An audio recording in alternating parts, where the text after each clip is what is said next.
Be ready, 10 seconds to go.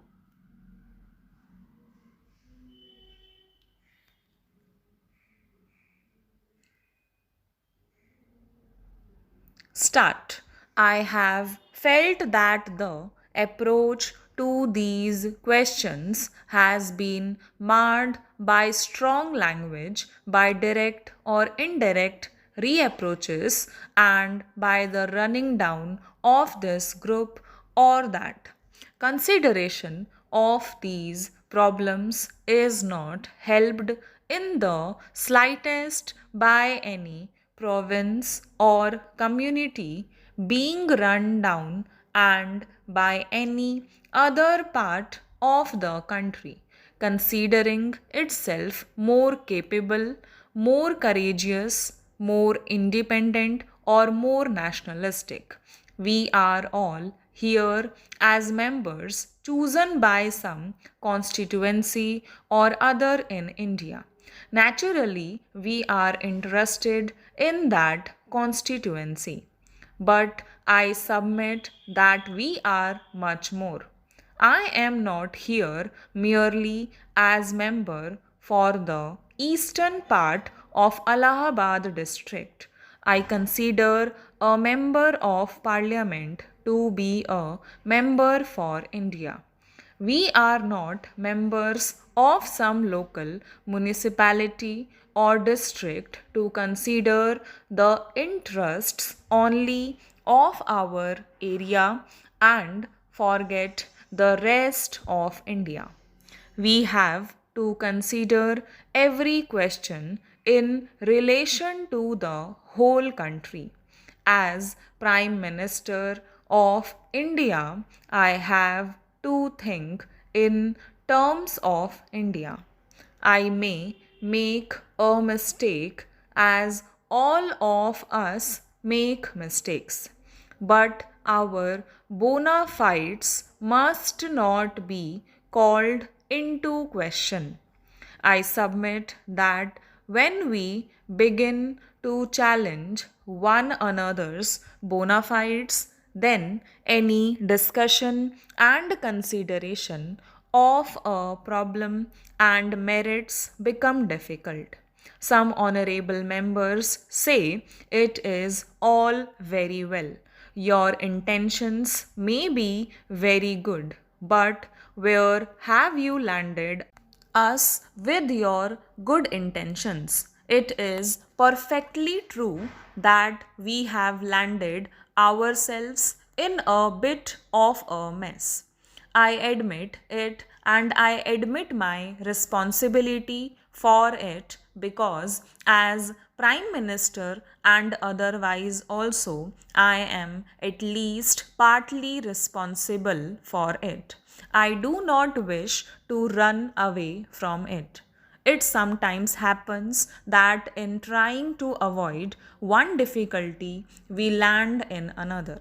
In regard to Bombay and Maharashtra, we varied previous decisions on several occasions. Each time we varied it, we landed in a fresh difficulty.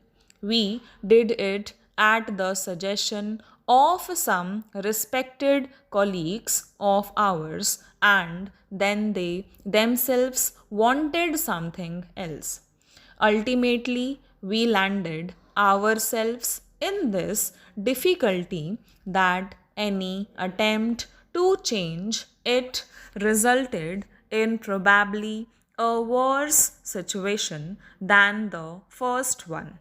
The Honorable Member Shri Deshmukh said he preferred a city state formula to the present state of affairs. So did we, and that was our first decision for us.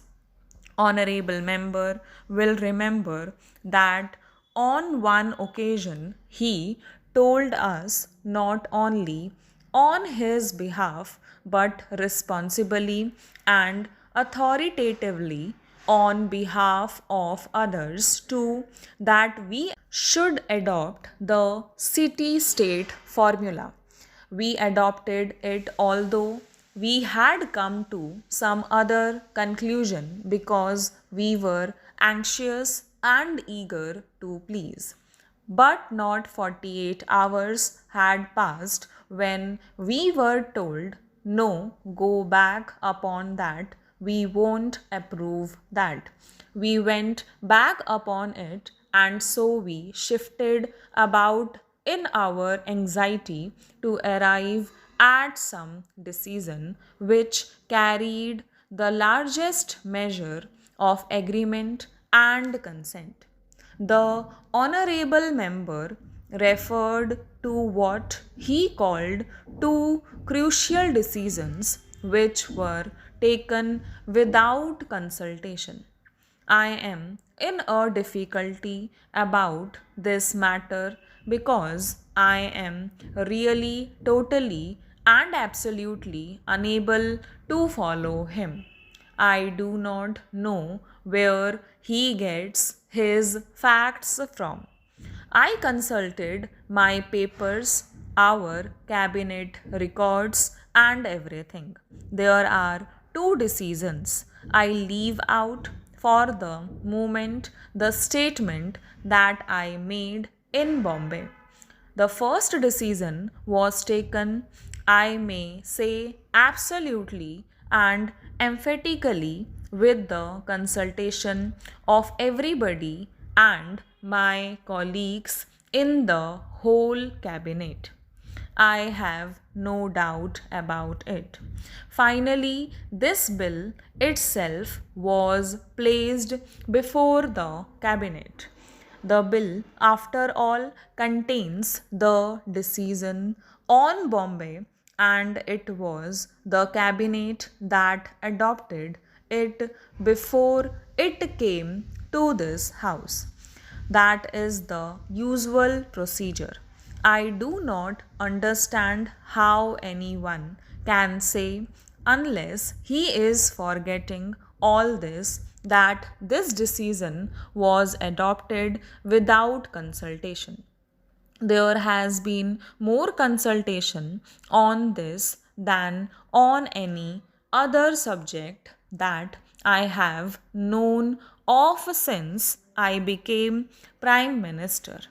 Shri Deshmukh was kind enough and good enough to say that he did not refer to me when he said that there was a certain animus. I thank him for the statement, but it is a small matter after all what I am and what I may be. But our method of government, the procedure we follow in the cabinet, in the government of India, in this parliament, and elsewhere are much bigger matters.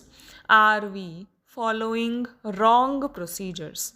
Are we overriding everybody and imposing some individual will, mine, or a small committee's will over this parliament, over the government, over the country? That is a vital matter. It is more vital than, I say, this whole states reorganization bill. If we go wrong, how are we to function? It is a serious charge the honorable member has made. It is not easy to reply to it and to justify my own conduct, but I feel he has not assured justice. Stop